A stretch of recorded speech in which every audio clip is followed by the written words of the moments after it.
The wilderness didn't show signs of a struggle. It didn't show signs of an accident either. There is no agreed moment when this patrol failed. No fall, no emergency, no point where anyone can say, this is where it went wrong. Which is why every detail that followed had to be accounted for. The day began normally. He woke up at Bench Lake Ranger Station. No rush, no urgency, no reason to think this day would need remembering. He checked the small, simple thermometer kept inside the cabin, the kind used to confirm what the body already knows when it wakes in the mountains. Cold, but manageable.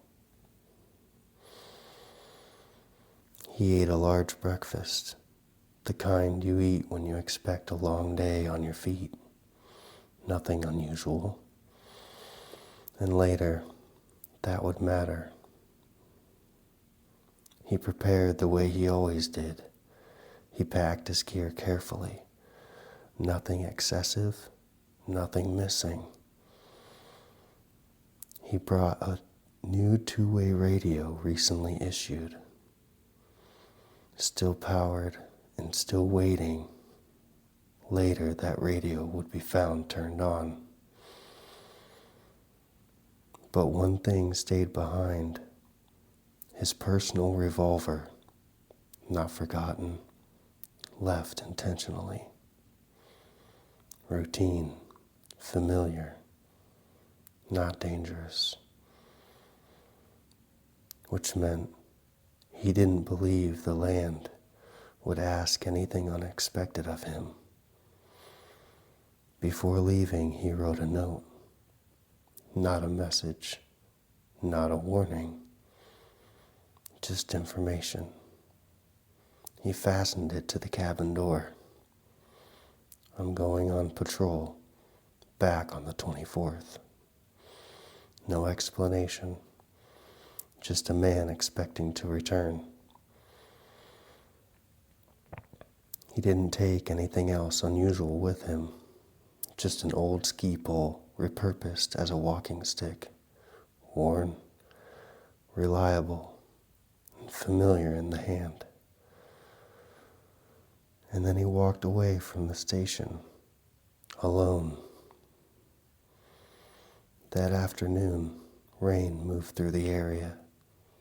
Not violent, not dramatic, but enough to erase something important. Any footprints he may have left were washed away, which meant the first decision of the day was already gone. By the time the searchers arrived, there was no way to tell which direction he initially took. The day quietly deleted its own beginning. He was known for patrolling areas without trails, steep terrain, routes that existed more in memory than on maps, places most people avoided. By the time concern set in, he had missed a scheduled check-in. No radio call, no correction later. At first, that didn't mean much. Radios fail, routes stretch, time slips. Absence only becomes alarming when it stays put. By the next morning, nothing had changed. No voice, no movement, just absence, sitting exactly where a person should have been. The man who didn't return wasn't careless. He was experienced enough to plan conservatively, experienced enough to know when to turn back, which meant if something changed, there was a reason, and no one ever figured out what that reason was. Search teams focused on where he should have been. Dogs followed his scent until it stopped, not faded, not scattered, stopped. Search teams had seen trails disappear before, but they had never seen one end like this. As if he hadn't walked away, as if the forward motion of the day had simply ceased. There was no sign of a fall, no ground disturbed, just the absence of continuation. Weeks passed, search zones expanded, downhill, outward, logically, still nothing, which quietly ruled things out. Because if he had fallen, something should have surfaced. But the wilderness stayed clean. Months later, personal items were found, not destroyed, not buried, placed in areas already searched. That detail changed how investigators read the entire day. The items suggested movement, but not in any direction anyone could agree on. Just present, and then gone again.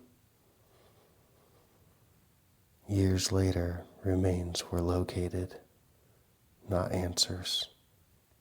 Fragments, a leg bone still inside a boot, torn clothing nearby, enough to confirm death, not enough to reconstruct a moment.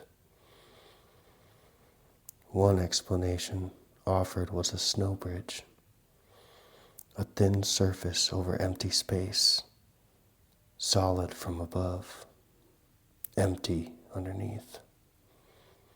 A single step could be enough. But even that explanation left one problem. No one could think why he took it. The remains explained how a body could disappear. They did not explain the gap. The man who didn't return was a veteran backcountry ranger. His name was Randy Morganson. Someone who understood isolation better than most. And still, the mountains never gave him back completely. Some disappearances end with answers. Others end with fragments. The wilderness kept the rest, and the silence never changed. In the white pines.